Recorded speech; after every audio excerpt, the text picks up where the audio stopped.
telèfons mòbils apagats. Moltes gràcies. Les damos la bienvenida a Palau Macaya. En breves momentos comenzará la actividad. Por favor, compruebe que sus teléfonos móviles están apagados. Muchas gracias.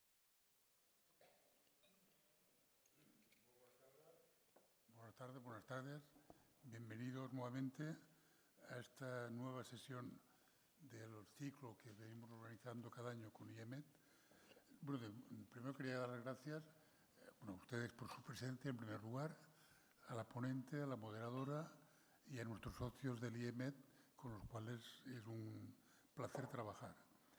Y para nosotros, como tanto Fundación La Caixa como Club de Roma, hoy es un honor tener con nosotros una ponente tan singular y tan atípica, entre comillas, como Teresa Vicente, porque es una jurista y no lo parece. Dejadme hacer una broma con los juristas. He conocido de toda mi vida, por suerte, y en el mundo del derecho he conocido dos tipos de personas. Los abogados que buscan las pegas para que las cosas no cambien, que esto, que modas son estas, esto no puede ser, la ley dice que no sé qué, este es el marco. Hay un tipo, o sea, lo que llamamos abogados defensivos, que son un poco pesados, con toda confianza. Si alguno de ustedes pertenece a este colectivo, pues me excuso por anticipado, pero bueno, es un tipo. Luego hay otro tipo de abogados, por ejemplo, Miguel Roca, por poner un ejemplo, de personas que utilizan el derecho para imaginar cosas. Entonces, estos realmente son, yo diría que estadísticamente algo menos, pero son muy valiosos. Luego hay los juristas ya muy raros, como la ponente de hoy, que además de poner imaginación, salen del mundo de derecho y amplían horizonte buscando la síntesis entre el derecho y la ecología. No sé si lo digo bien, pero es algo parecido a esto. Y esto es realmente insólito, y esta capacidad de innovación pues me parece inhabitual y muy respetable y muy valiosa, y al final la humanidad avanza a partir de personas, de la experiencia y el esfuerzo de personas que ponen imaginación, de además constancia, coraje, sabiduría, capacidad de escucha, liderazgo, una serie de cosas que nuestra ponente de hoy ha reunido y que consiguió, después de años de esfuerzo, que en el 2022 el Parlamento Español aprobara una ley que reconoce derechos al Mar Menor, que también suena un poco insólito. De, hombre, el Mar Menor, qué cosa más extraña. Y además en tiempos en que los negacionistas campan por sus respetos. Desgraciadamente, bueno, pues se consiguió.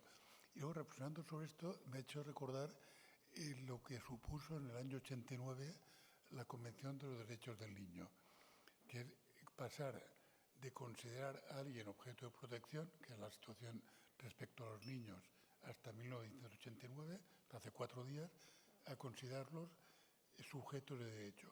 Es un cambio que parece que no es gran cosa y que es importantísima, para cómo la humanidad, a pesar de todas las dificultades, ha avanzado en la protección y también en el reconocimiento de los derechos de los niños y las niñas.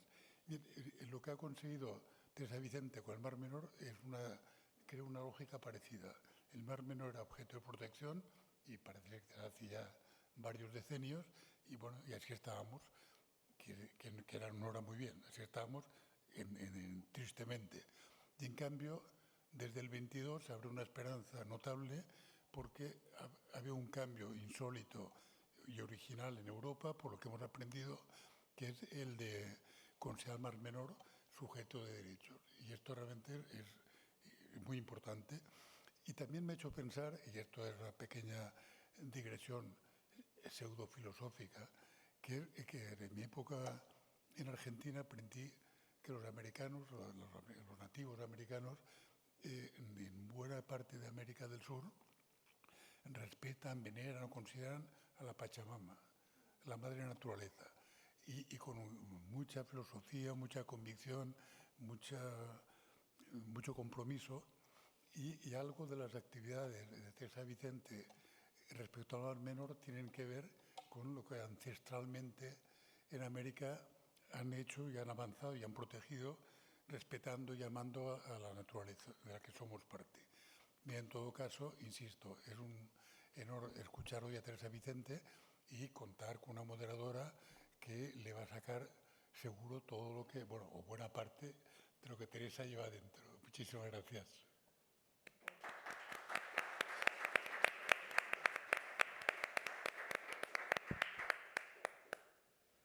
gracias por estar con nosotros esta tarde. Yo estoy encantada de tener a Teresa porque estamos aquí para hablar del mar en general, del Objetivo de Desarrollo, que es el número 14, que es muy importante a todos los niveles para la salud de nuestro planeta. Es importante para la salud alimenticia, es importante para la gestión del cambio climático, es importante para la protección de nuestras costas, el océano es esencial y este Objetivo de Desarrollo sigue siendo el menos financiado de todos los OEDS. Y el Mediterráneo es un microcosmos de esta realidad y el Mar Menor es de todo menos menor, biológicamente y a nivel de esta laguna salada, la más grande que tenemos en Europa, que está separada por este banco y que históricamente había sido realmente este centro de vida y de biodiversidad y que en los últimos años ha sido tristemente el backdrop de muchos eventos nefastos de los que hablaremos. Y yo creo que en este contexto, no sé vosotros, pero a mí me cuesta encontrar razones para no perder la esperanza y normalmente las razones que tenemos para estar esperanzados no son muy creíbles. O sea, la gente que nos está vendiendo esperanza normalmente no saben de qué hablan y si saben de qué hablan raramente es una iniciativa que venga del pueblo, digamos, suele ser pues académicos o científicos y Teresa es las tres, sabe de lo que habla, es profundamente legítima en su iniciativa, pero además lo bonito, y hablaremos de esto, es que ha conseguido pasar las resoluciones de las que hablábamos de la mano de la comunidad y no como una imposición al pueblo, ¿no?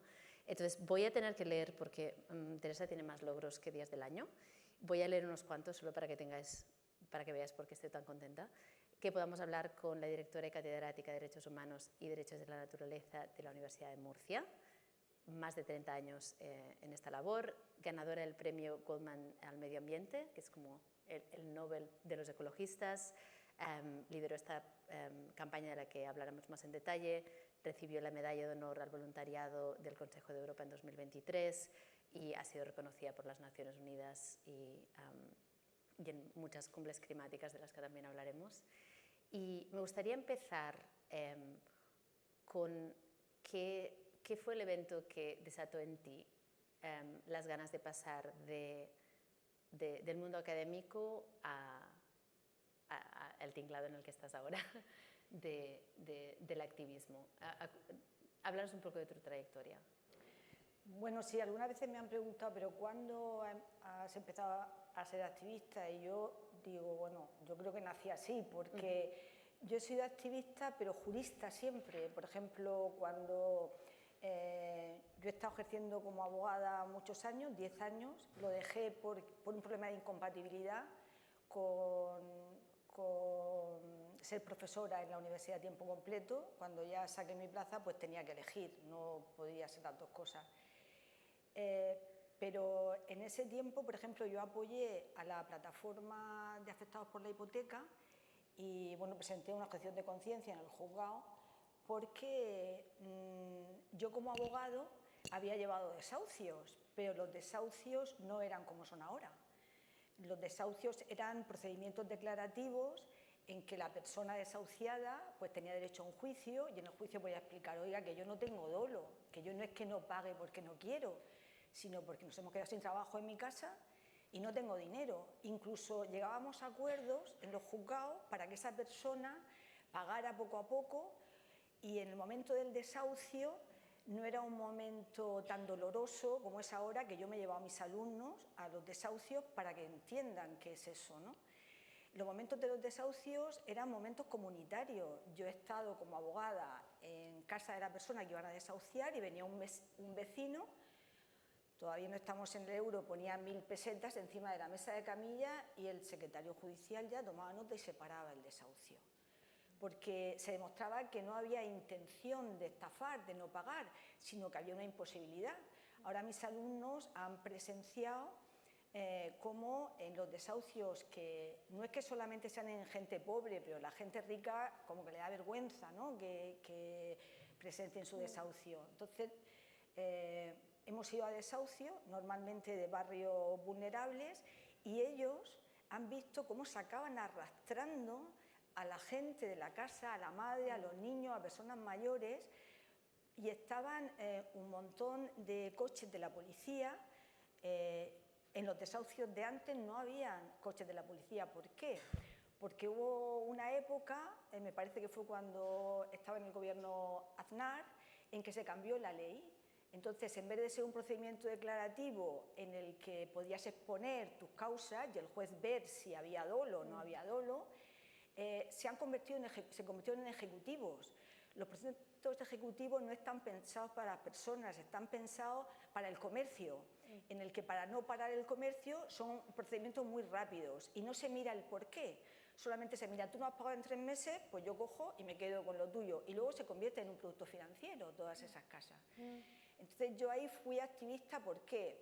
Pues porque es mucho más fácil explicarle a tus alumnos, hasta que me lo prohibió el rector, pero bueno, hubieron generaciones que ahora están en los tribunales y me los encuentro y me dicen, nunca se nos olvidará esa lección, ¿no? Porque ellos ya da igual de qué partido político seas, pero ellos me decían, profesora, pero el derecho no está hecho para solucionar conflictos. ¿Por qué los crea? Porque esas mujeres, si eran inmigrantes, que eran la mayoría, ya no se quedaban en centros de reclusión en Murcia, sino que se iban y no se sabía dónde. Esos niños, no habían centros de protección ya para ellos. Esas personas mayores, ¿dónde se iban? Lo que hacían era crear un gran conflicto. Entonces, por eso presenté una objeción de conciencia ante el juzgado para que los juzgados repensaran los procedimientos y cuando habían menores, cuando habían personas mayores y cuando no había dolo y cuando no había trabajo, que no siguieran adelante con esos procedimientos. Y bueno, ese ha sido mi activismo, siempre desde el ámbito jurídico. Y aquí ha pasado igual, ¿no? Me pregunto si hubo, porque creo que es interesante que hables de derechos sociales precisamente, porque como decíamos, los derechos de los niños, de las personas, de la naturaleza, no es o el uno o el otro, ¿no? Cuando lo ves así, ¿hubo un detonante para ti en el contexto del Mar Menor y del medio ambiente? Es decir, sé que hubo, por ejemplo, una mortandad enorme en el 2019. ¿Hubo algún evento que tú vivieses que dijeses, ahora esta es mi prioridad? Sí, fue el 19 de octubre de 2019, en el que ahora estamos a punto de otra anoxia. Esta mañana, como ya estamos constituidos en la tutoría, me ha llamado el comité científico, el presidente, y me ha mandado los informes. Perdona, anoxia es que los peces se ahogan, ¿no? No hay oxígeno. Anoxia es que no hay oxígeno ya en el agua, entonces la vida sin oxígeno pues no puede seguir y empiezan primero el fondo marino, el bosque del fondo marino empieza a desaparecer, viene una serie de algas, de columnas de algas que absorben el oxígeno. Como no llega el oxígeno abajo, no pueden hacer la fotosíntesis. Empieza también mortandad, que también consume mucho oxígeno. La vida en la laguna no puede vivir y salta, que es lo que pasó en 2019, salta a la orilla de la playa con la boca abierta y vivos todavía, los peces y los moluscos, al grito de no puedo respirar, no me habéis dejado ni oxígeno para respirar. Y ese grito es el que movilizó al pueblo y el pueblo tuvo en ese momento una nueva conciencia, una conciencia ecológica de sentirse uno con el Mar Menor y dio el salto a una ética ecológica, a pedir responsabilidades. Antes de pasar a la solución, que es mi parte favorita, hablemos de por qué se causó ese problema. O sea, sé que hay el tema de turismo, agricultura, es decir, ¿cuáles han sido los factores que han causado que el Mar Menor se convierta en un lugar donde los peces se ahogan? Bueno, esto es la historia de una muerte anunciada, ¿no? Desde hace más de 30 años, el Mar Menor ha ido recogiendo, que eso se le debe al derecho ambiental y a los que luchan por la naturaleza, figuras de protección.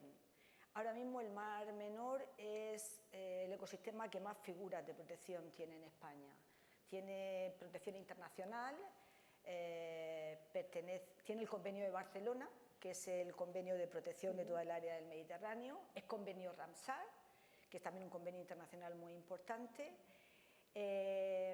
tiene figuras de protección de la Unión Europea, está dentro de la Red Natura 2000, tiene todas las cepas, todos los CEPIN, todas las figuras de protección europeas, tiene también figuras nacionales de protección, tiene figuras regionales, es parque regional, es humedal protegido, es zona de especial conservación para las aves, tiene todo el recorrido y con todas esas figuras, al mismo tiempo, el modelo económico de nuestra región, pues desde hace 40 años, ¿no? Pues primero se ha basado en la minería. Bueno, la minería empezó en los 50 o los 60, pero esa minería, que al principio no era una minería que tenía mucho impacto en el medio ambiente, pasó a ser una minería de cielo abierto, ¿no? Que esa sí que tiene un gran impacto. Sí. Después de la minería y el gran boom de los 60 y los 70, pues viene toda la vorágine del boom inmobiliario, del negocio inmobiliario. La Manga del Mar Menor, que todos lo conoceréis, bueno, pues eso, la Manga del Mar Menor es pues son una serie de dunas de arena que separan al Mar Menor del Mar Mediterráneo y lo comunican por canales o golas.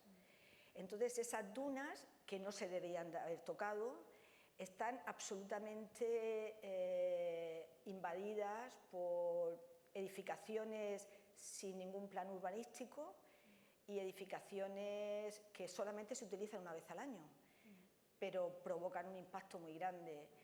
Luego la edificación en toda la cuenca del Mar Menor, que no paran de crecer con urbanizaciones, y después de eso ya en los tiempos más recientes la agricultura intensiva y la ganadería intensiva, que es lo que ha provocado ya las anoxias de 2016-2019 y ahora vamos por otra. Porque al llover, pues claro, como hemos alterado el equilibrio del planeta, pues lo que siempre ha sido bueno para el planeta ahora es malo. Nosotros que somos semidesierto, que teníamos que estar contentísimos cuando llueve, porque nunca llueve y necesitamos la lluvia, ahora nos ponemos a temblar, porque viene la dana, entonces arrastra toda la agricultura intensiva de la cuenca y todos los purines de la ganadería intensiva, y eso unido al calor, y pues lo que hace es que provoca la anoxia. O sea, es como si alguien que está enfermo, pues le metes algo más, ¿no? Que le llega una enfermedad más. Pues ya el Mar Menor estaba muy tocado con toda esta agresión. ¿Por qué? Porque en la economía no se miraba el Mar Menor como algo vivo, no se miraba el Mar Menor como algo maravilloso que forma parte de nuestras vidas y que tenemos que respetar para el equilibrio de la región y de todo el planeta. No, se miraba como algo para sacarle beneficio económico.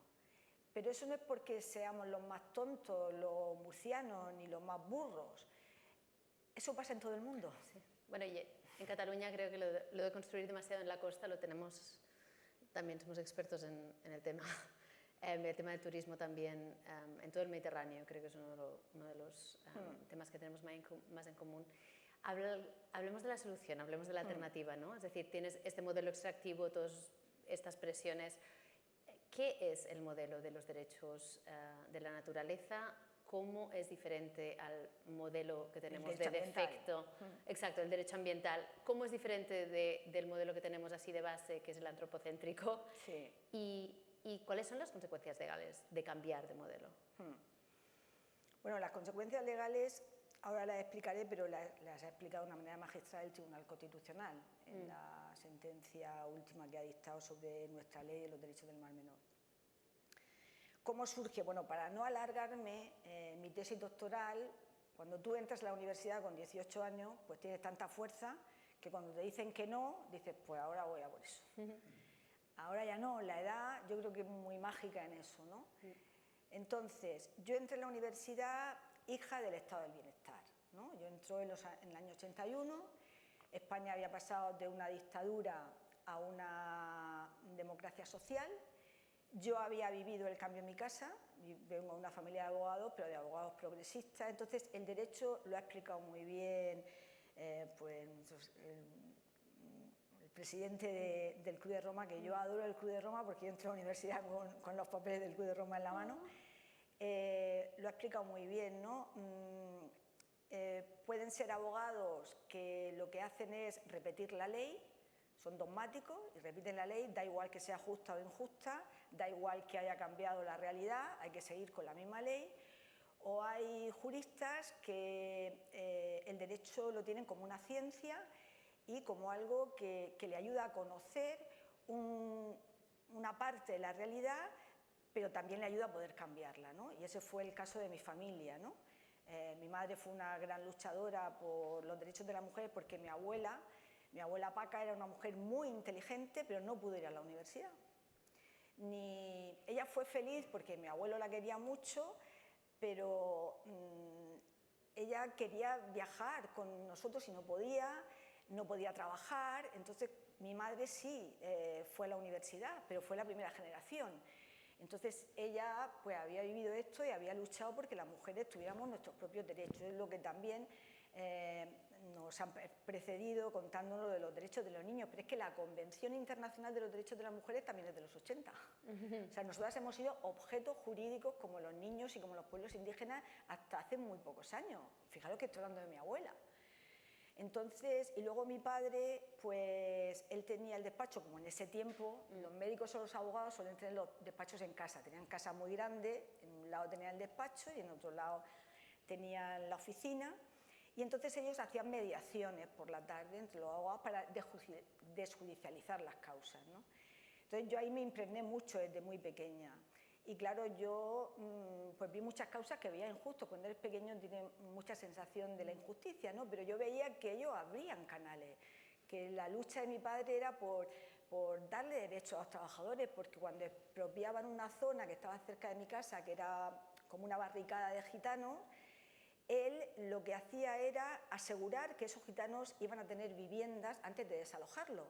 Y yo me acuerdo de ver el despacho lleno de gitanos y la gente se asustaba, mis amigos cuando llegaban a casa, porque llegaban ahí todos vestidos de negro, tal, y en cambio en mi casa no había miedo con eso, ¿no? Entonces yo tenía la otra visión que nos han expuesto, ¿no? La visión de que el derecho es un medio pacífico de solucionar conflictos, no de crearlos, ¿no? Entonces a veces pues se solucionan conflictos a base de la fuerza o de una ley móvil, pero eso en realidad no lo ha solucionado, lo ha dejado ahí y volverá a surgir. Por eso yo cuando entré a la universidad me pareció muy bien, porque cada día nos cambiaban la ley, cambió el derecho civil, porque apareció el divorcio, apareció la separación, apareció algo que yo había vivido como una injusticia muy grande en el despacho de mi padre, que eran los niños legítimos e ilegítimos. Yo veía con 8 años llegar a mujeres llorando que tenían hijos del señorito fulano, pero no los reconocían y entonces se les llamaban hijos ilegítimos y no les daban dinero a esas mujeres, entonces tenían que ponerse a limpiar o a ejercer la prostitución por darle de comer a sus hijos. Yo soy madre y las que seáis madres lo sabéis lo que te duele ver a un niño llorar porque no tiene leche para comer. O sea, es algo que no lo puedes soportar. Y eso pasaba en España. Los hijos ilegítimos no tenían derecho a nada. Y sus madres pues eran condenadas a la miseria. Claro, cuando a mí en la universidad me dijeron que había desaparecido la diferencia entre hijos legítimos e ilegítimos, dije, qué bien. Cuando los trabajadores tenían sus derechos, que negociaban en convenios colectivos con los empresarios, dije, qué bien. Pero era algo que a mí me parecía que ya había habido una lucha, que había sido la generación anterior a mí, pero yo era hija del cambio climático y yo había estudiado los informes del Club de Roma y había estudiado qué había pasado en la cumbre de Estocolmo. Entonces yo llegué a la facultad diciendo que el planeta estaba muy mal, que era una responsabilidad del modelo que predominaba en el mundo, del modelo de desarrollo, de progreso, y que el derecho tenía que decir algo. Y entonces pues me dijeron que me callara, que estaba loca, que si yo quería saber cómo estaba la naturaleza que me fuera a ecología, bueno, bla, bla, bla, no voy a contar toda esa historia. Hubo un profesor al que reté y él me retó a mí y me dijo que si acababa con matrícula de honor quinto, porque antes eran 5 años, que él me dirigiría una tesis sobre justicia ecológica, que es de donde vienen los derechos de la naturaleza. La codirigió un catedrático de ecología, que era de la escuela de Margalef, que era de aquí de Barcelona, y que era Luis, y entonces, pues nada, salió la tesis, fue el primer tribunal interdisciplinar. Con eso tiramos la barrera académica o epistemológica entre ciencias sociales y ciencias naturales. Por eso yo ya estaba preparada, por eso, no sé, cuando estás luchando por algo, yo siempre le digo a mis alumnos, vosotros seguir luchando, porque nunca se sabe cuándo va a llegar el momento. Si llega el momento y no estás preparado, pero claro, cuando llegó el momento de la anoxia del Mar Menor, yo ya estaba en Londres estudiando en la Universidad de Reading los casos en que se le había dado personalidad jurídica, no en Europa, que hemos sido los primeros en Europa, pero como también las palabras que me han preferido, que han sido sabias, tanto las tuyas como las tuyas, me han puesto en un contexto de sabiduría, pues claro, cuando me dijeron que me daban una beca para ir a estudiar cómo jurídicamente, cuál era la técnica para darle derecho a la naturaleza, yo dije, esta es la mía. Yo ya tengo el paradigma de justicia ecológica, que lo necesitábamos en Occidente porque solamente habíamos llegado hasta la justicia social, y ahora necesito dar el salto a positivizar esa idea y un naturalista, esa idea de filosofía del derecho, esa idea del derecho natural del siglo XXI, la necesito convertir en derechos subjetivos, que es con lo que yo me he ganado la vida en los juzgados. Y entonces, justo a los 3 meses de acabar mi beca allí, que ya sabía cómo se hacía, mis alumnos que sabían dónde estaba, me mandan un email, me llaman y me mandan una foto, que luego veréis, con la mortandad del Mar Menor. Y me dicen, profesora, necesitamos reconocerle derechos a la naturaleza. Sabemos que usted está con el río Wanganí, con el río Atrato, pero necesitamos para este río. Por favor, quédese más tiempo y estúdielo. Yo estaba en el Centro de Justicia y Clima de la Universidad de Reading, que es como una clínica jurídica donde hay geógrafos, geólogos, politólogos, no solamente juristas. Pero pedí al rector que me ampliara la beca, pero me dijeron que no, que tenía que volver. Y al volver se lo dije a mi alumno y mis alumnos me dijeron, ¿pero usted sabe cómo se hace? Digo, pues claro, si me he tirado 3 meses estudiando. Y me dicen, vamos a hacerlo nosotros. Qué maravilla. Que me lleva y así empezó. Ahora vamos a hacer un poco este viaje de cómo fue la campaña ciudadana. Creo que tienes slides para presentar y vamos a hacer un poco realmente la historia a través de imágenes y de tu punto de vista de cómo fue la campaña desde este momento al texto que tengo delante mío. ¿Cómo fue todo? Vale, y justo me quedo ahí. Empiezo con mis alumnos. Mis alumnos eran parte del movimiento y ahora lo voy explicando porque ya son fotos. Estas fotos no las he hecho yo en plan, voy a hacer un PowerPoint científico, no. Conforme hacíamos la utopía realidad, conforme era, esto es imposible, y lo hacíamos posible, pues cogíamos la foto y la poníamos. No he llegado hasta la sentencia del Constitucional porque no me ha dado tiempo, pero esta la tengo aquí, en papel. Entonces voy a ir un poco rápida, porque si no, no me va a dar tiempo. Vamos a ver. Esto es lo que os he contado. O sea, tenemos una nueva realidad, que los científicos la llaman el antropoceno. Fue un término creado por los geólogos y los que estudian la evolución del planeta. Si ahora vais a cualquier museo, aquí también seguro, que nos dice la etapa de la Tierra, del planeta, pues os encontraréis que ahora estamos en el antropoceno. Que esta etapa del planeta se caracteriza porque la gran modificación, el cambio climático y todo el cambio del planeta no lo ha producido un meteorito, sino que lo hemos producido nosotros.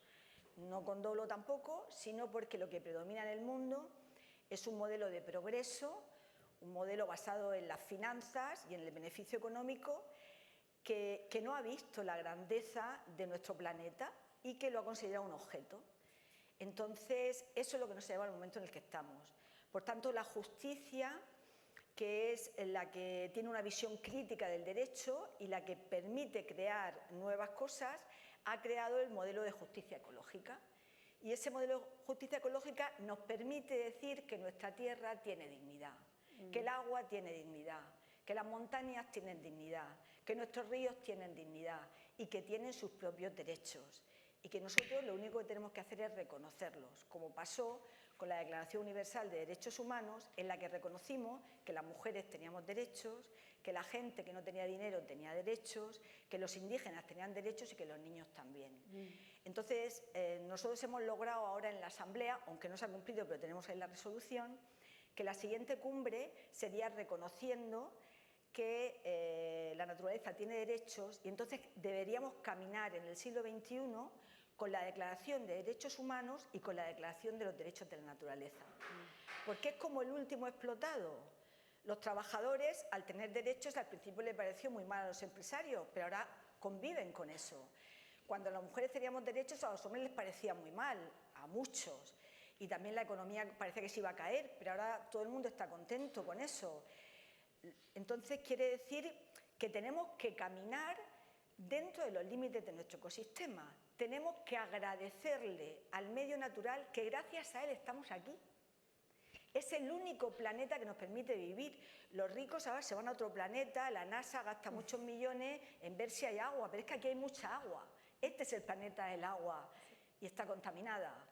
Entonces, pues tenemos que darnos cuenta de que después de que el planeta permitiera la vida y tuviera agua, tuvo que haber una evolución biológica muy grande hasta encontrar aquellos mínimos elementos de fauna, de flora, de química que nos permitiera vivir a la especie humana. De tal manera que nosotros vivimos gracias a los ecosistemas y si el ecosistema solamente se produce una variación de unos pocos grados, nosotros ya estamos dentro de la sexta extinción. Entonces, bueno, ahora iré más rápida. Bueno, todo eso lo hemos aplicado al Mar Menor.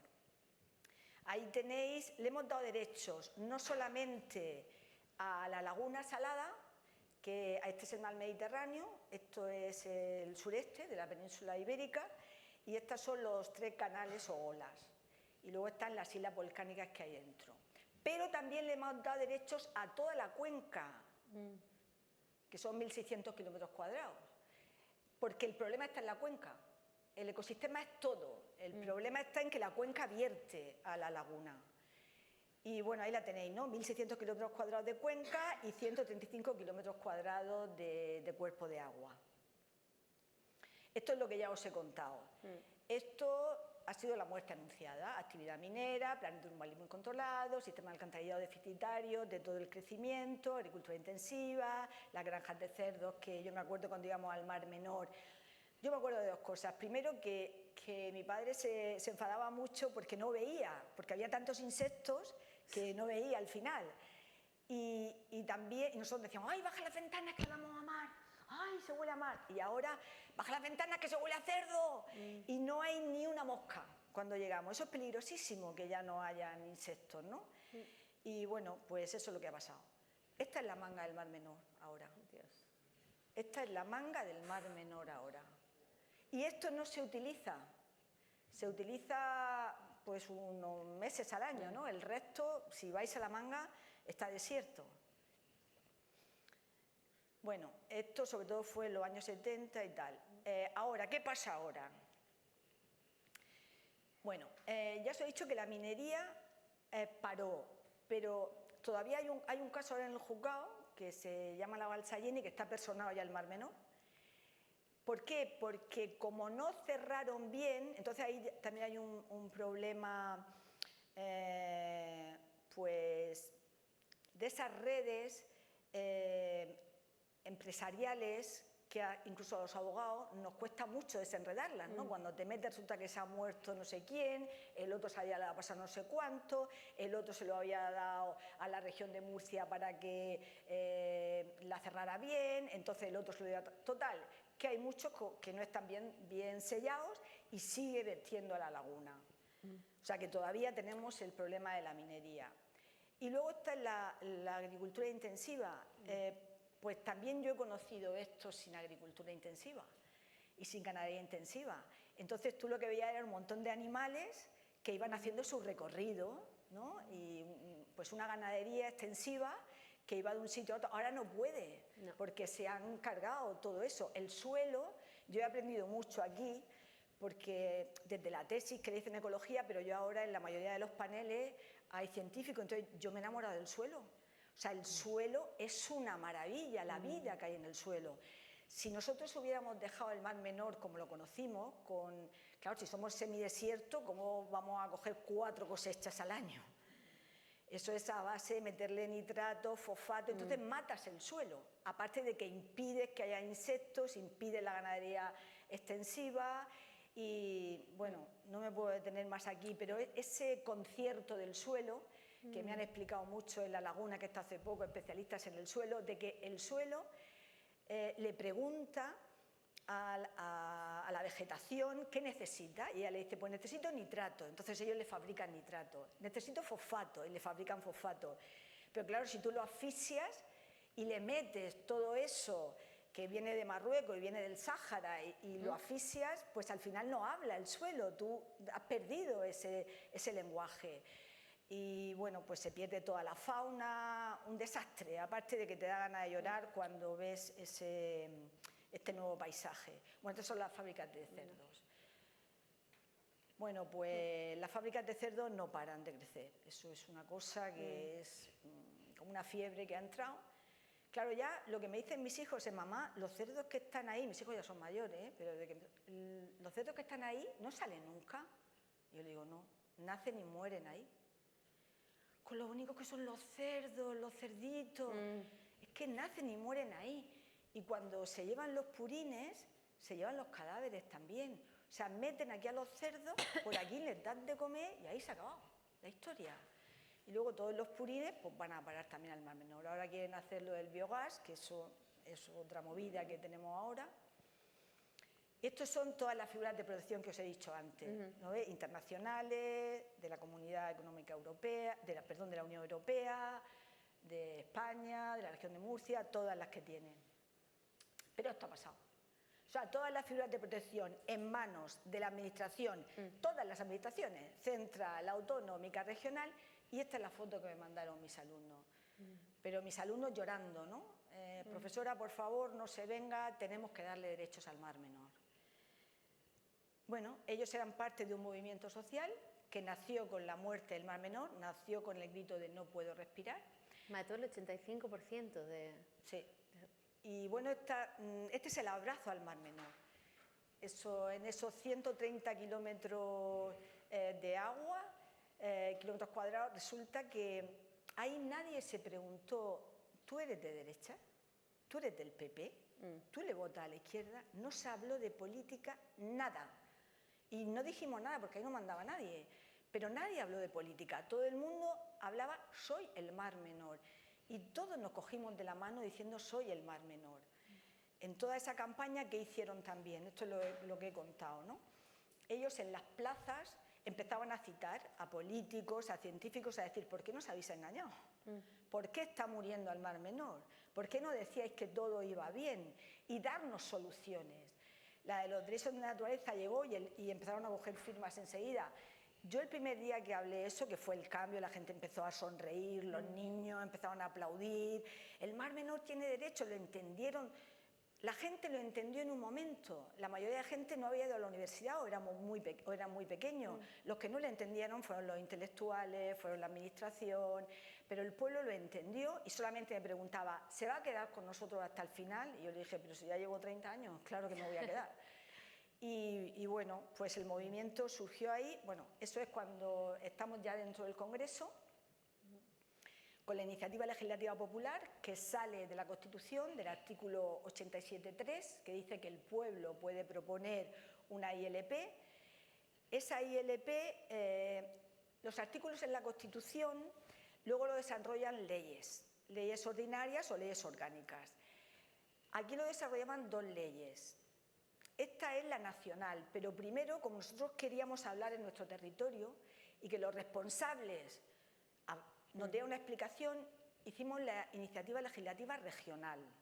La ganamos en los Alcázares, pero cuando fuimos a la Asamblea Regional la tumbaron, entonces nos fuimos a Madrid. Esto es cuando llegamos a Madrid.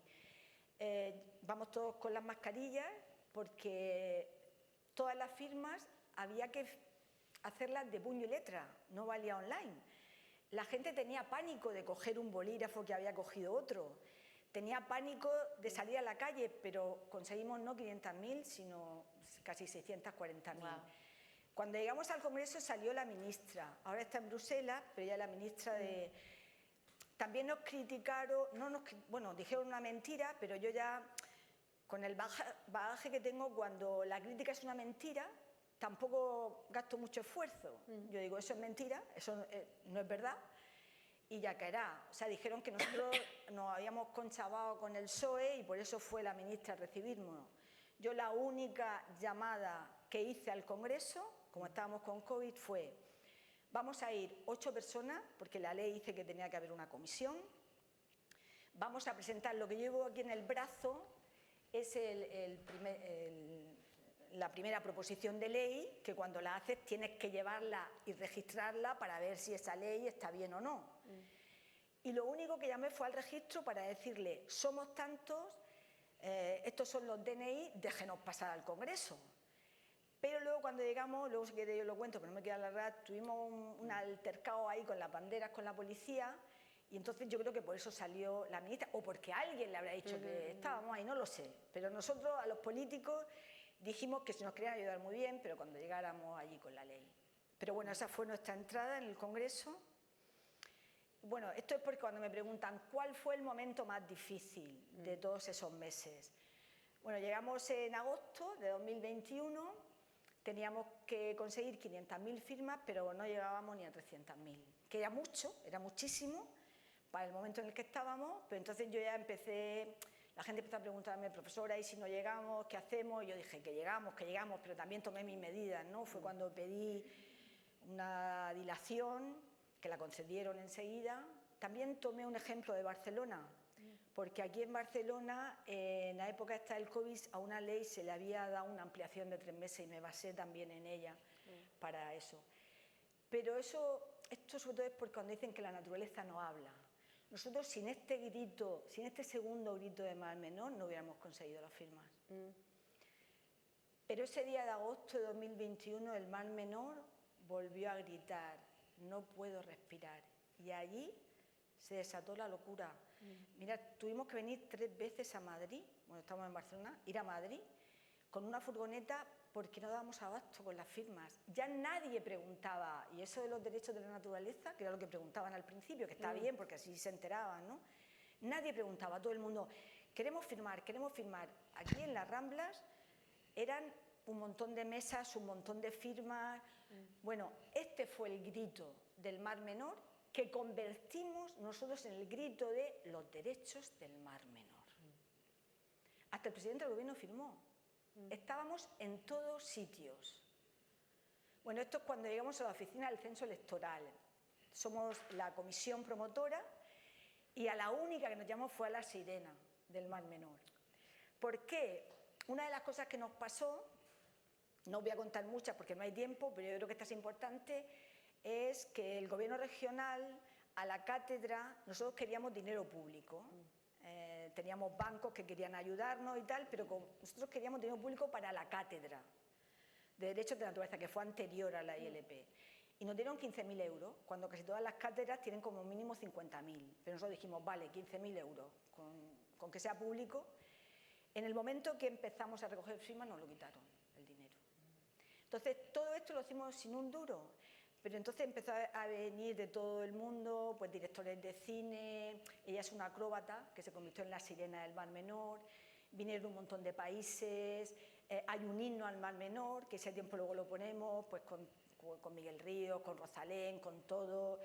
O sea, tuvimos de todo. No, la gente nos decía: a mí Greenpeace me llamó, no voy a ir a ningún sitio porque no tenía organización. Nosotros, ¿cómo que no? Nosotros tenemos la organización del corazón, de que como no tenemos dinero y nadie nos manda, pues nosotros lo que se nos ocurre lo hacemos. Hablando de organización, odio decirlo, pero tenemos 5 minutos. No sé cuántas más te quedan. Esto es cuando estoy hablando en el Congreso, cuando estoy defendiendo la ley. Todo el mundo dijo que sí, izquierda, derecha, grandes, pequeños, menos Vox. Vox nos amenazó con ir al Tribunal Constitucional y entonces yo le dije: id ya, hoy, porque eso es lo que necesitamos, que el Tribunal Constitucional hable, porque si no, aunque saquemos la ley, siempre vamos a tener la espada de Damocles con que es inconstitucional. El Constitucional habló y cómo habló. Bueno, en la toma en consideración es cuando los partidos dicen qué van a votar. Estamos acostumbrados a que digan una cosa y luego hagan otra, pero aquí cumplieron. O sea, lo verde, lo sí, los únicos que votaron que no fue Vox, los 52 son de Vox. Y las abstenciones eran los partidos independentistas, tanto catalanes como vascos, porque ellos habían llegado a un acuerdo, no con esta ley, sino con otra, como que las leyes que eran de todo el Estado, ellos se abstenían, ¿no? Esas son las 6 abstenciones. Todos los demás partidos, los 266, 265 fueron que sí. Y luego esto es en el Senado. Cuando una ley sale por la puerta del Senado, eso es matrícula de honor. Intentaron con las enmiendas frenarnos y que volviéramos al Congreso, pero no lo consiguieron y salimos por la puerta grande. Los únicos no, ¿dónde están los no? Los 3. Es porque Vox solamente tenía 3 en el Senado. Bueno, este es el triunfo de la ley, que es un triunfo de la ciudadanía, y como veis, habían miles y miles de personas. Cuando entré al Congreso, los partidos políticos me decían: Teresa, esto es una revolución, porque habían, yo no sé, 5.000, 6.000, 7.000 autobuses de todos sitios. Y yo dije: sí, es una revolución, es la revolución ecológica, es una revolución pacífica. Ahora estamos en una revolución de la guerra, pero nosotros era una revolución de paz. Y todos iban disfrazados del Mar Menor. Y nadie se lo dijo, porque nosotros íbamos representando al Mar Menor. Bueno, Naciones Unidas se puso en contacto con nosotros enseguida, nos sacó en 3 informes, este es el primero, el 2020, el 2021 es que no hubo. Nos llamaron, esto es Naciones Unidas en Nueva York, me llamaron para ir a explicar a la Asamblea General la ley y me dijeron que eligiera a un político. Y yo elegí al alcalde de Los Alcázares, que ahora es tutor del Mar Menor también, porque él fue el único alcalde, aunque luego todos los demás, casi en todos los municipios, apoyaron la ley, pero Los Alcázares era el único municipio que, según la ley, podía hacer una iniciativa legislativa regional por la cantidad de habitantes que tenía. Pero él me llamó por teléfono a la facultad y me dijo: profesora, es la primera vez que voy a llevar una moción al Parlamento Municipal con todo mi equipo de juristas en contra.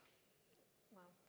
Pero el pueblo decía: señor alcalde, si ellos no entienden que el Mar Menor tiene derecho, nosotros sí. Entonces dijo: yo soy alcalde de mi pueblo. Y como el pueblo ha venido a decirme esto, y lo ganamos por mayoría absoluta. Bueno, este es el alcalde, este es el secretario general de la universidad, que dio el apoyo, me dio cobertura ahí en Naciones Unidas, y el otro es un profesor que era de Derecho Administrativo y al final se pasó a los derechos de la naturaleza y me acompañó a Nueva York.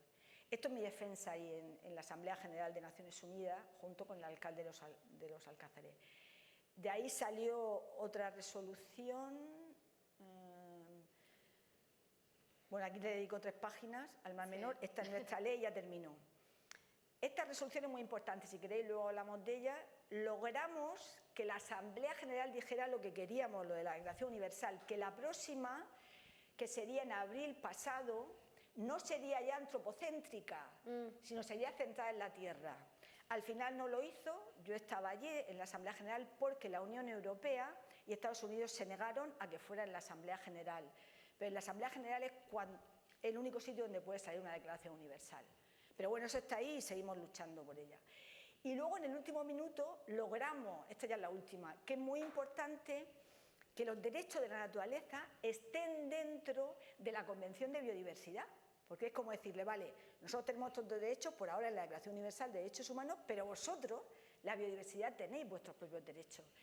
Esto yo estaba allí, en Canadá, y lo colamos en el último minuto. O sea, no puedes perder nunca la esperanza, porque en el último minuto salió y ya todo el mundo se levantó y tal. Bueno, ya está. Muchas gracias. Muchísimas gracias.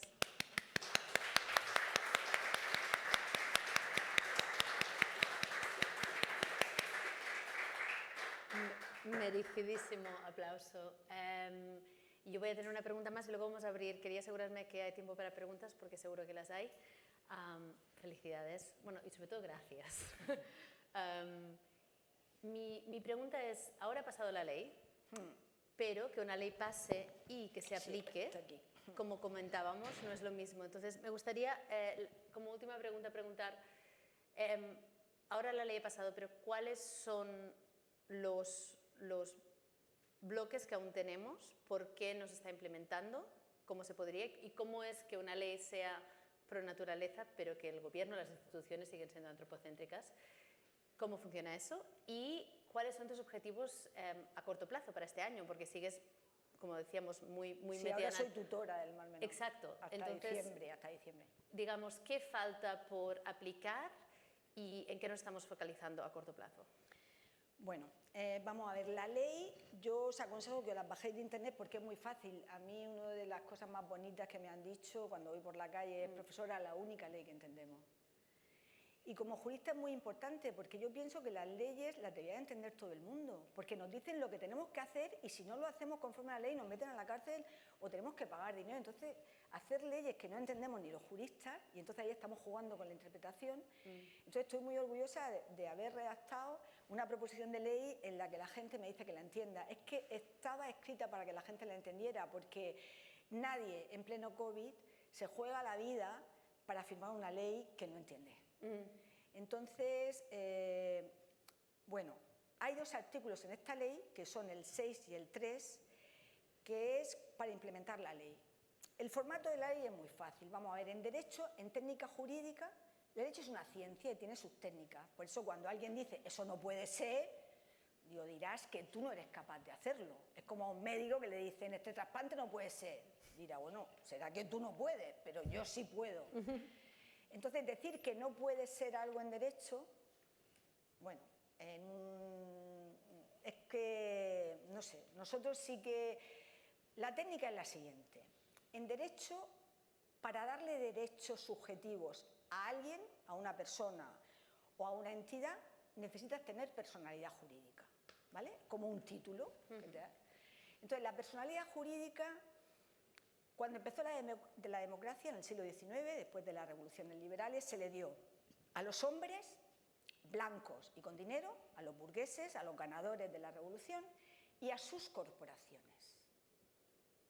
Eso fue lo que permitió el crecimiento de la burguesía, eso es lo que permitió hacer grande Europa, eso es lo que permitió expoliar otros países, eso es lo que permitió decir que otras personas que vivían en otros continentes no eran personas, porque no tenían personalidad jurídica, eso lo teníamos los occidentales solo, y eso es lo que permitió que las corporaciones tengan tanto poder ahora, mucho más que las personas, claro, y puedan jugar con tanta amplitud que siguen dentro de un modelo de explotación ilimitada de la naturaleza y en el que es muy difícil, por la ingeniería que hacen, el poder frenar eso y por los acuerdos que hacen.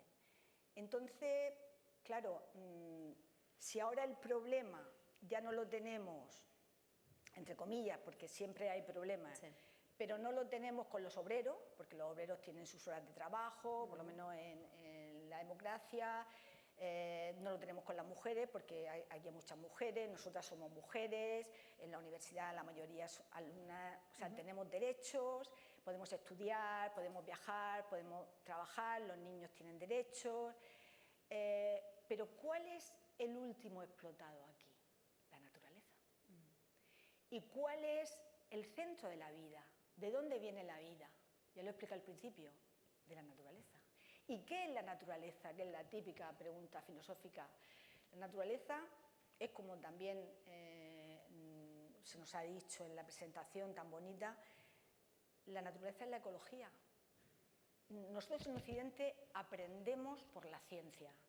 Los pueblos indígenas pensaban igual que nosotros ahora, que la naturaleza es de donde sale todo, pero para nosotros eran unos retrasados, unos primitivos, que han sido los grandes maestros. Las zonas más cuidadas ahora, las menos contaminadas, son donde viven los indígenas. Pero claro, aquí la ciencia de la ecología aparece, yo la conozco cuando llego a la universidad, ya os digo, los grandes, o sea, dentro de la universidad aparece con Margalef, con González Bernalde y con Luis Ramírez.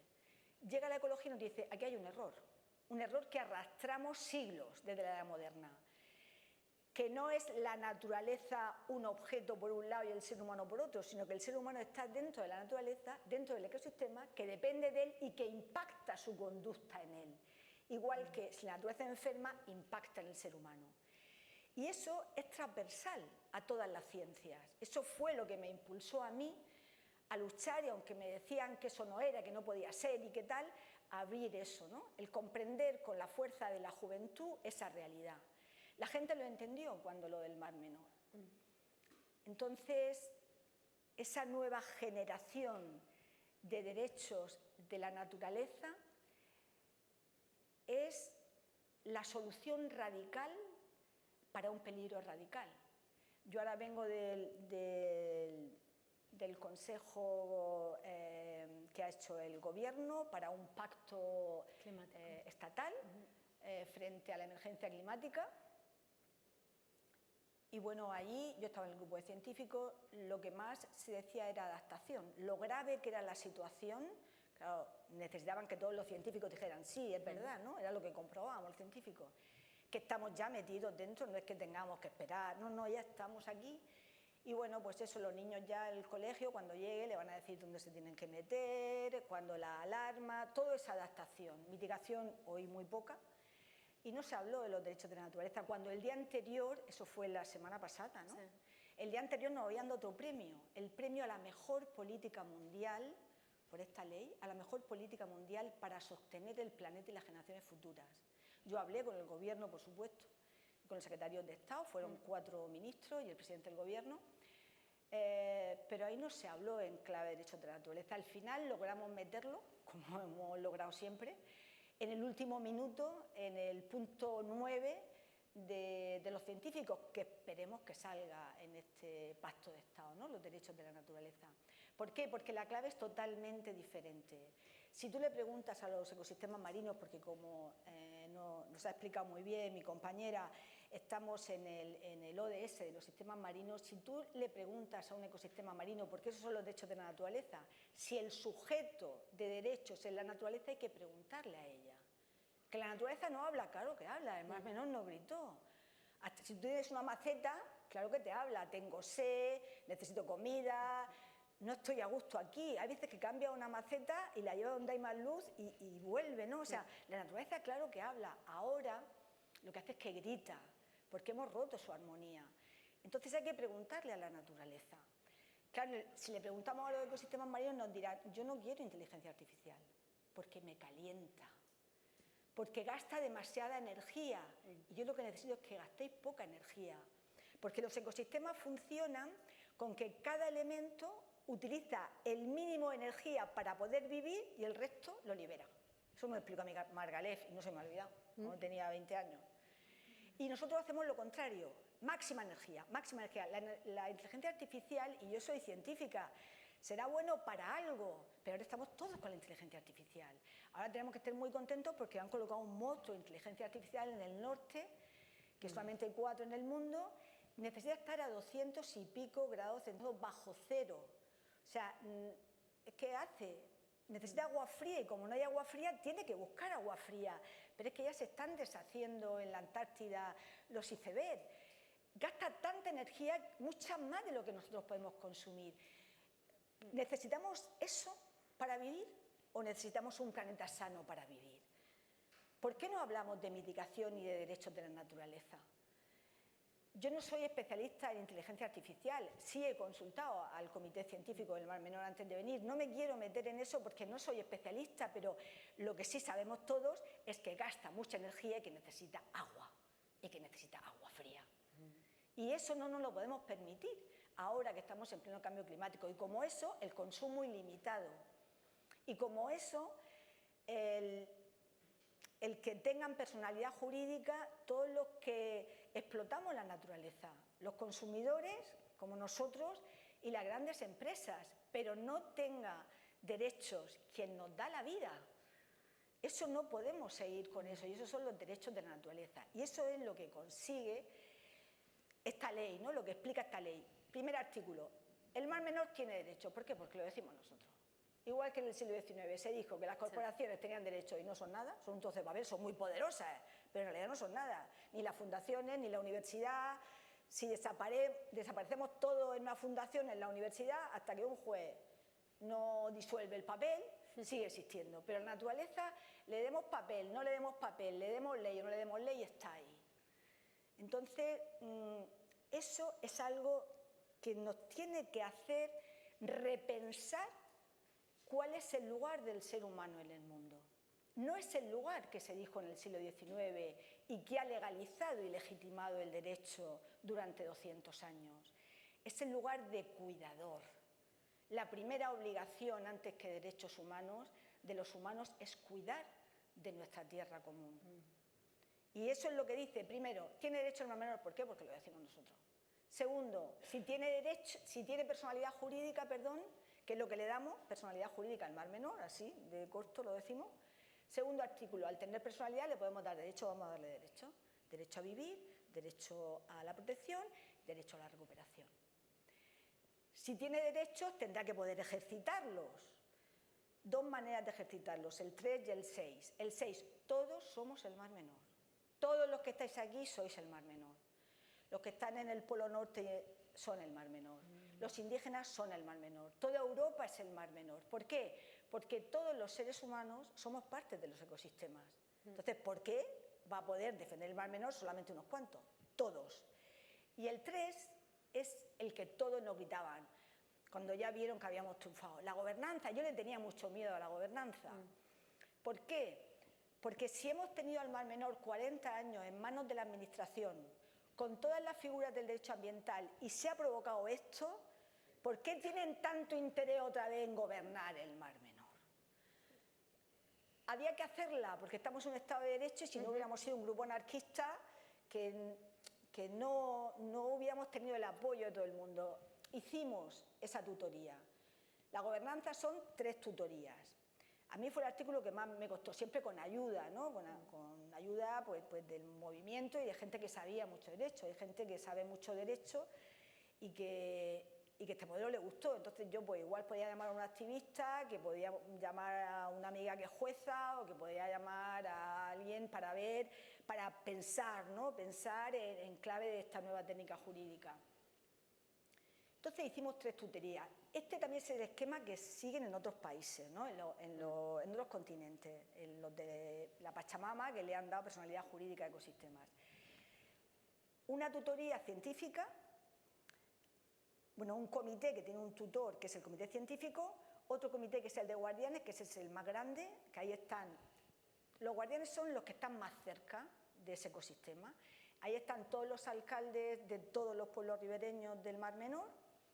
Ahí están todos los grupos de acción, tanto agricultura intensiva como agricultura de secano, como ganadería intensiva, como ganadería extensiva, como pescadores, como asociaciones de mujeres, asociaciones de vecinos. Ahí hay 19 grupos que espontáneamente se han ido incluyendo. Todo eso lo hemos llevado a cabo nosotros porque nos dijo el Ministerio que éramos comisión gestora, sin un duro todavía, o sea, al día de hoy todavía no nos han dado ni un solo duro.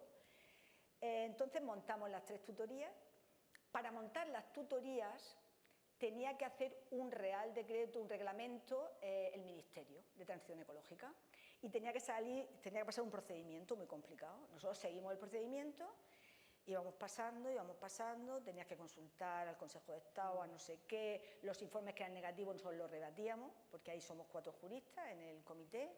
Bueno, hay juristas, los hombres son todos juristas, porque dije, ya que hay hombres, que sean juristas, ¿no? Y las mujeres, como somos muy luchadoras, pues hay amas de casa, estudiantes, profesoras, somos 5 mujeres y 3 hombres. Y bueno, pues ahí nosotros íbamos llamando al gobierno, diciéndole, bueno, nosotros este informe, como todos somos públicos, lo rebatimos y tal, ya habíamos hecho todo.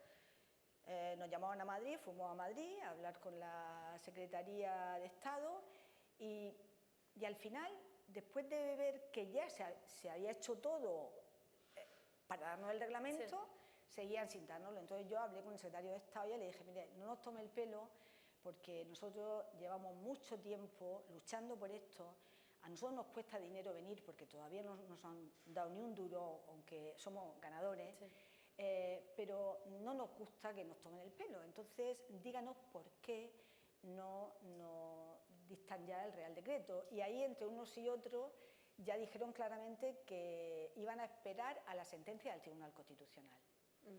Claro, ellos son políticos, ¿no? Entonces, lo que no querían es dictar un reglamento y pillarse los dedos cuando si el Tribunal Constitucional tiraba la ley. Sale la sentencia del Tribunal Constitucional, la sentencia se publica el 26 de diciembre de 2024, pues ya, no sé si fue, lo tengo aquí también, al par de meses ya dictan el reglamento, el 12 de febrero dictan el reglamento. A partir de ahí nos nombran comisión gestora. El reglamento es muy difícil, primero de interpretarlo y luego de aplicarlo. Sí. Logramos interpretarlo, aplicarlo y ya estamos funcionando. Las 3 tutorías. O sea que ahora estamos funcionando por el artículo 6, que está personas del Mar Menor en 19 procedimientos penales, pero lo que es el Mar Menor, sí, con una acción particular del Mar Menor. Y luego las tutorías están funcionando, estamos ya en la segunda reunión, pero esta se va a acelerar porque esta mañana ya el grupo científico ya ha comunicado que el Mar Menor está en anoxia y que se espera otra mortandad masiva. Entonces vamos a convocar reuniones de urgencia. Yo la hubiera convocado hoy, pero como estoy aquí con vosotros, la voy a convocar el lunes que viene. Entonces, bueno, para eso funciona la tutoría. El comité científico es el que cuando tenemos un problema, nosotros lo llamamos para que nos diga el nivel del problema, o ellos nos llaman cuando los guardianes son los que están ahí, en primera línea, sí. Y nosotros, el comité representante, es el que lanza las propuestas, tanto a nuestro comité como a los otros comités. Y así es como funcionan los derechos del Mar Menor. Mucha suerte con intentar evitar el próximo grito. Muchas gracias por todo. Quiero darnos 10 minutos, solo tenemos para preguntas, creo que tenemos espacio para 1 o 2. Yo antes quería simplemente resumir un par de perlas que has dicho. Una es la naturaleza como último explotado y esta idea de romper la barrera epistemológica entre las ciencias sociales y naturales, que creo que en este contexto creo que estamos mucho de acuerdo. El no creer en la utopía, el no decir que te digan que es imposible, el entender la legalidad como una ciencia y no como algo para repetir sistemas, pero una herramienta que puede cambiarlos. Y el que te pille la oportunidad trabajando, creo que aparte de todo lo que tenemos que admirarte, la ética de trabajo y la pasión son realmente comendables, así que muchas gracias por todo. Si alguien tiene una pregunta, tenemos 10 minutitos. Habemos. Creo que viene un micro. Sí, buenas tardes. Lo primero, muchas felicidades por este trabajo y por la brillante, como mínimo, llana exposición que hemos podido atender. Simplemente dejar un breve, pequeño, muy pequeño testimonio personal sobre el Mar Menor. El Mar Menor lo conocí cuando era un adolescente. Ahora tengo 52 años y pude ir con mi hijo hace 6 años exactamente y no pudimos ni siquiera disfrutar del mar en la orilla con él porque era todo lodo, para que gráficamente nos puedan entender lo que antes era una playa plana en la que se podía jugar, en la que realmente veías la gente mayor y veías que se juntaban allí, era imposible. Esto como experiencia personal, más allá de mi propia experiencia y de daros las gracias por esta conferencia, que está claro que si a la naturaleza se la deja, se recupera, ¿no? Tenemos un claro ejemplo y pruebas con el pequeño paréntesis del COVID, ¿vale? Más allá de esto, has dicho que teníais 19 procedimientos abiertos, penales. Entiendo que esto es esta plataforma vuestra, esta gestora, que va poniendo demandas a diferentes puntos. No me queda muy claro esto, era simplemente... No, gracias porque no es así, es lo que quería explicar. Lo que pasa es que, claro, como sé que vamos tan cortos de tiempo, vamos a ver.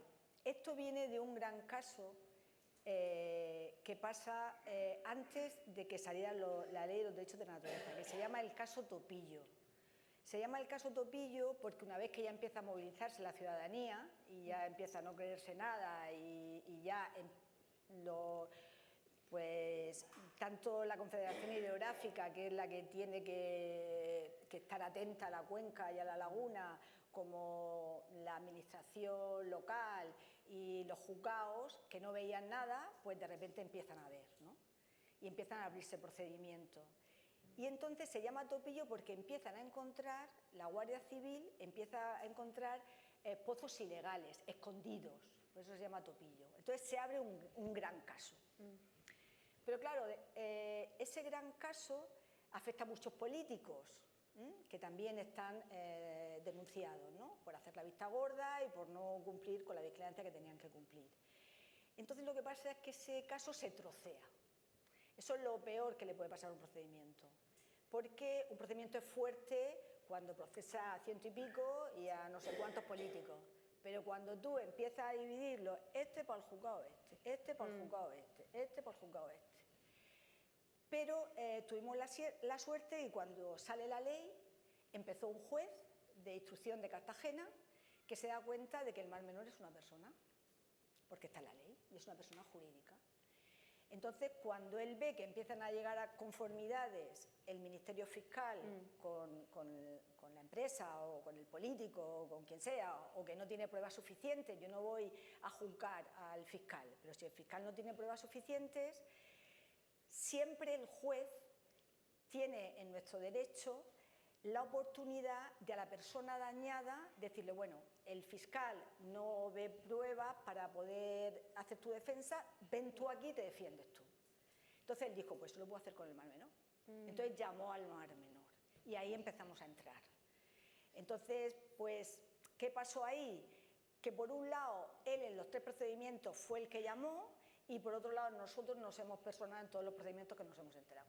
Y pues el artículo 6 nos han admitido. Yo creo que son 19, lo he preguntado al abogado que lo llevaba ahora, porque yo me quedé en 13, pero bueno, son entre 13 y 19. No, me dijo, te voy a mandar los casos, pero no me ha dado tiempo a mirarlo. Pero bueno, ha sido eso, no que el mar menor... Esta ley no está hecha para ir corriendo al juzgado, está hecha para que cambiemos la mentalidad, para que la administración empiece a ver que el mar menor no es suyo, que el mar menor es una persona por ella misma y que nosotros somos su voz, pero eso por lo visto todavía no lo ha entendido. Y luego hay jueces que sí lo han entendido y han empezado a llamar al mar menor y estamos ahí. Por ahora el mar menor no ha tenido que iniciar ningún procedimiento. Eran procedimientos que estaban iniciados ya, pero que el juez o bien ha llamado al mar menor o bien nos hemos personado el nombre del mar menor y nos ha admitido. Súper interesante. Creo que tenemos tiempo para una pregunta más. No todos a la vez. Una. Bueno, yo me uno a los agradecimientos, muy interesante. Y bueno, primero recordar que en 2019 hubo 8 personas que dimitieron, que eran del Comité Asesor Científico en aquel momento de la región de Murcia. Entonces, bueno, nos has explicado la historia. Efectivamente, todo muy bien, pero entiendo que hay muchas presiones ahí. Entiendo que esas presiones las seguís viviendo hoy en día porque obviamente hay muchos intereses. Entonces, la pregunta es, ahora que tenéis la ley y en un caso de que se está viniendo ya un episodio de anoxia, ¿cuáles son los próximos pasos que vais a dar vosotros? Y si ya habéis notado como pues algún interés o alguien como que hay como zancadillas, bueno, no hace falta ni nombrar ni no, pero si lo estáis viviendo, porque a mí me da la sensación que obviamente tendréis mucha resistencia, igual que tenéis mucho apoyo, ¿no? Sí, mira, de los científicos que dimitieron, lo más significativo, la mayoría están ahora en el Comité Científico del Mar Menor, en este. Y ellos son los que nosotros le pedimos un informe en verano, cuando ya empezábamos a sospechar que el Mar Menor iba a caer en otra anoxia, y ese informe se lo pasamos a la Administración, tanto central como autonómica, para decirle que inmediatamente tomara medidas de emergencia porque eso podía pasar. Ahora ya, los informes que me han pasado esta mañana son de que ya científicamente hay anoxia en el Mar Menor. Entonces lo que se está esperando ya es la muerte del mar, el colapso del Mar Menor. Entonces, bueno, pues nosotros, la tutoría, lo que estamos haciendo es convocar las reuniones de urgencia, también en otro comité que hay de una oficina que ha puesto el Gobierno central para recuperar el Mar Menor, también se han movilizado, pero lo bueno de nuestro comité es que ahora la gente no está a esperar qué le dice la Administración. Así que nosotros tenemos nuestro comité científico que está formado por científicos muy potentes y científicas muy potentes, que tenemos la misma información que sus comités científicos y que el pueblo ya puede exigir. Problemas que nos hayamos encontrado, por supuesto que nos encontramos problemas. Para mí, el mayor problema que nos hemos encontrado al día de hoy es que cuando hemos empezado a funcionar las tutorías, las 3 tutorías, la de guardianes, la de científica y la de representantes, la única que no ha podido avanzar en la primera reunión, ahora vamos a tener la segunda, el lunes que viene, ha sido la mía. Porque la mía están 3 de la Administración central, 3 de la Administración regional y 7 ciudadanos. En la redacción de la ley, claro, nosotros pusimos 7 ciudadanos porque dijimos, es el tiempo de los ciudadanos. Tenemos que tener representación estatal y regional, pero ellos nos tienen que oír a la naturaleza y nos tienen que oír a nosotros. Pero claro, en el reglamento lo que han hecho, que yo no me esperaba este golpe, ni nosotros, o sea, los 7 ciudadanos que estaban, lo que decían a los políticos eran, qué tristes estamos hoy. Porque lo que decían era que en las votaciones de la tutoría de representantes, por lo menos una administración tenía que estar con nosotros. Nosotros pensamos, bueno, como son distintas administraciones, pues alguna estará con nosotros. Cuando uno diga eso, no, han votado los 2 en contra del pueblo. Y no ha sido algo importante como lo de ahora, no nos han dejado avanzar.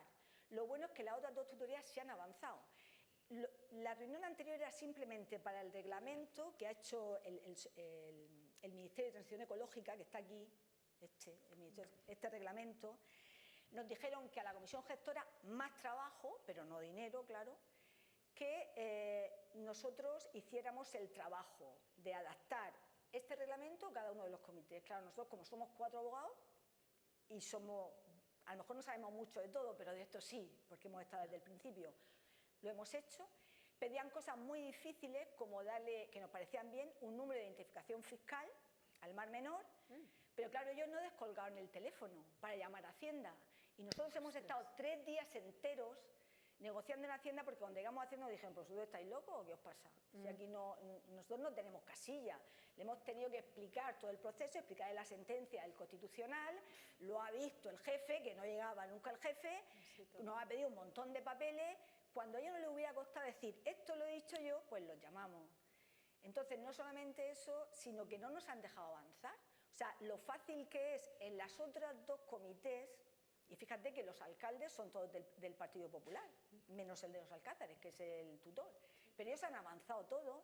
Pues nada, cuando tú lo tratas de adaptar, pues a lo mejor uno te dice, oye, mira, mejor esto, mejor esta mayoría, pero el no a la totalidad, la enmienda a la totalidad, y no dejarnos avanzar en las 3 horas que yo reservé en la sala. Entonces yo le dije que nos estaban bloqueando, entonces se llevaban las manos a la cabeza. Pero claro, los 7 que estaban ahí dijeron, nosotros sentimos una tristeza muy profunda, porque somos ganadores, nos hemos esperado hasta la sentencia del Tribunal Constitucional, que ha declarado que con esta ley se ha pasado del modelo antropocéntrico al modelo ecocéntrico, que ha redefinido el artículo 6 como una acción universal ex lege en defensa de los intereses del Mar Menor. Fíjate qué definición más bonita. Lo ha separado de la tutoría, y cuando tenemos todo eso, resulta que os hacéis vuestras cábalas, y en la discusión que yo he tenido en el Pacto de Estado ahora con los políticos, pues seguían diciendo que quien manda es la Administración. Y digo, entonces, ¿para qué hemos hecho esto? Si la Administración habéis tenido toda esta protección, y mira cómo estamos. Es el tiempo de que nos escuchéis. No, ellos siguen diciendo que si a ellos los nombra la Administración es porque ellos tienen que defender los intereses de la Administración, y lo digo aquí alto y claro, no, los intereses son del Mar Menor, y lo ha dicho textualmente el Tribunal Constitucional. Los intereses son del Mar Menor, no es de la Administración. La Administración tiene que nombrar las personas que ellos vean que mejor conocen el Mar Menor para defender sus intereses. Y lo que me decían ahí, entonces vamos a ir en contra de la ley. Y vamos por partes. Vamos por partes. Si tú eres tutor de un niño, tú tienes que defender el interés del niño. Si la ley te dice que lo tienes que llevar a un juzgado donde están todos los jueces y todos los abogados vestidos con todas las negras y el niño se pone a llorar y no puede hablar, tendrás que cambiar el procedimiento de la ley, que es lo que hemos hecho, los que nos hemos dedicado a los derechos de los niños. Hay que defender el interés del menor igual que el interés del más menor y tienes que defenderlo ante tu administración. Bueno, pues eso no lo quieren entender. No quieren dejar, aunque se siguen gastando dinero en hacer participación ciudadana, pero de la participación ciudadana que hacen, que yo sé la gente que va, porque la mayoría son activistas, que no van más de 20, nosotros hemos sido 700.000. Sí. Pero en cambio ellos en su oficina sí que tienen dinero, pero nosotros no tenemos ni un duro. Entonces, ¿cómo es posible que tengas una participación ciudadana que se ha llevado más de 20 premios y no la valores? ¿Cómo puede ser que hayamos cambiado el ritmo del derecho y de la historia jurídica universal y todavía no lo pongas en valor? La administración no nos esperábamos que nos escuchara, pero ellos dicen que son la administración y que tenemos que parar, cada frase hay que parar, porque ellos tienen que consultar con el superior. Y yo le dije, el superior es el más menor. Y consúltale al comité científico, que estamos los tres en contacto. Y ahí estamos ahora mismo. Muy buena pregunta, muchas gracias. Muchísimas gracias. Nos quedamos con es difícil, pero no hay que perder la esperanza. Como decías, muchas cosas que pensábamos imposibles, incluido todo tu trabajo y el hecho de estar aquí como mujeres, el hecho de estar en una habitación que no esté llena de humo. ¿No? Es decir, en nuestras propias vidas hemos visto cambios bastante radicales y a veces es muy fácil creer que algo es imposible, pero creo que después de esta presentación hoy ya no nos quedan excusas. Muchas gracias por vuestro tiempo. Espero que sigamos siguiendo tu trabajo online y cada petición que salga creo que vas a tener unas 100 personas más dispuestas a firmarla. Si hay algo más que sí, quiero decir una cosa, que si no me adiós. siento mal. Cuando me dais las gracias, yo he hecho solo mi parte. O sea, yo he hecho el diseño jurídico, pero como en todas las grandes revoluciones, y esta es una revolución pacífica, si no hay un motor, la máquina no funciona. Tú puedes diseñar una máquina, pero el motor habéis sido vosotros. O sea, el motor ha sido 640.000 personas que fuimos y luego hasta 700.000 que contamos cuando volvimos. Sin motor, ninguna máquina funciona. Entonces, no quiero llevarme yo esa exclusividad, ¿no? Ha sido gracias a un pueblo que se ha olvidado de la política, que se ha olvidado de las diferencias, que ha pensado que los políticos son nuestros representantes y tienen que hacernos caso, y con tanta fuerza han llegado al Congreso y al Senado que lo hemos conseguido y ahora no nos vamos a detener ante una administración que no quiere entender. Perfecto.